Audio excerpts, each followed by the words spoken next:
Hello bakunzi ba BA Media, ni Christabera Munezero. Muribuka ikiganiro tugeze kuba tubabwira yuko abantu bamwe bafisha amahirwe. Uyu munsi rero tuja gukora kuri terrain, turaba amatemwanyaje ya bamwe. Karibu tujane.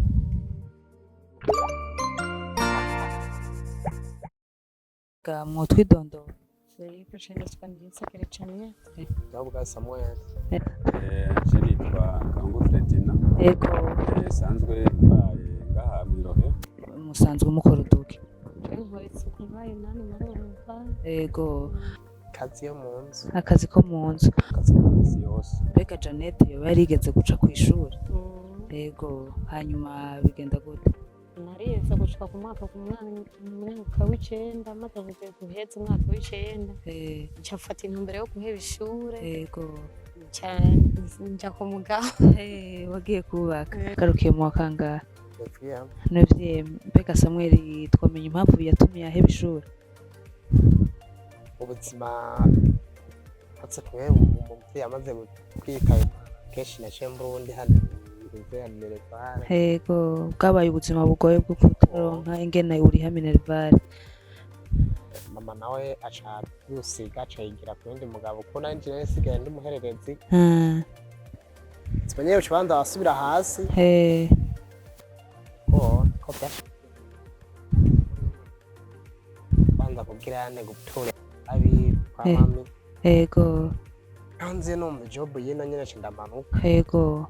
Ko Ego me twoba twaragiye mugabo twayabandanije cane. Mugabo twaragarukiye mu wa gatandatu. Twariko rero turondera abantu baduhanurira urwaruka, murabona karigero cyo kumarigara, ugasanga rukuze ruricurije kubera ubuzima buke. Mbega mu bahanura iki urwaruka? Urwaruka rwo tworonka koko woyiga kuko nk'umuntu ashobora kuja nk'ahantu kurondera akazi ugasanga bagusaba ururimi mugo rurimi ntaguzi ugaca usanga ubuzima bugushise muri ubwo buryo.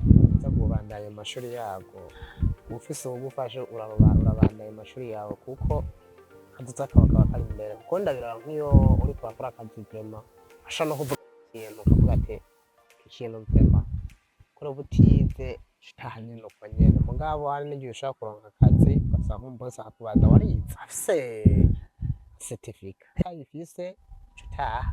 Nk'impanuro twobaha nka twege dukuze kuko utagiye ku ishuri ntacu umenya aho ugeze hose ushobora kumenya uti ahangeze muri quartier iyi kumvo zuko utaba wararoye ku ishuri.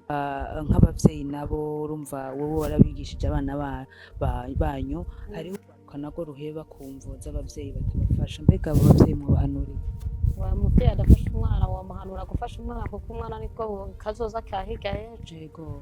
Ahubwo nibakurikirana abasubite ku mashuri nibabona yuko bibereye bafise uburyo barungikiye kweri kuko naho nagaruka umuco ndabona ko mengo ndiko ndahanaho.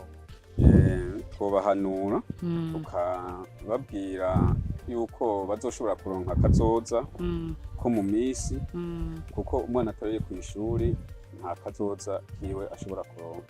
Mwebwe mu guheba ishuri abavyeyi bari babafasha canke ntibigeze ko je umuvyeyi yarafashe kwabaye nyene guheba kwabaye ubwo ababwiwanje. Yego ukahanura urundi kwaruka oyo mwana ashaka kwiga kweri yobandanya kwiga kuko yego nta kazoza kahiga ejo utize. Yego ushobora kugura ubuyuja niyumva naho uronka akazi ko mu nzu ushobora kuza nk'umuzungu ugasanga biragushitse. Yego nta rurimi wumva bigasaba ko barondera umuntu yize. Yego mbega muravuga muti yo menye.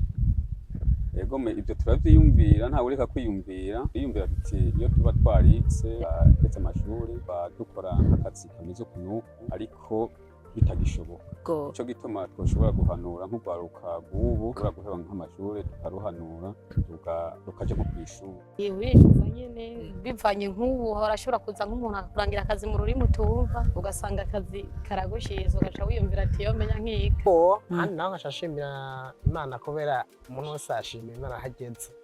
Kuko hari usanga Imana itari amahirwe yo kuyamara atari nari mfise usanga cyashima itapi ntageze ko ariko nshimira iyo ngeze ko.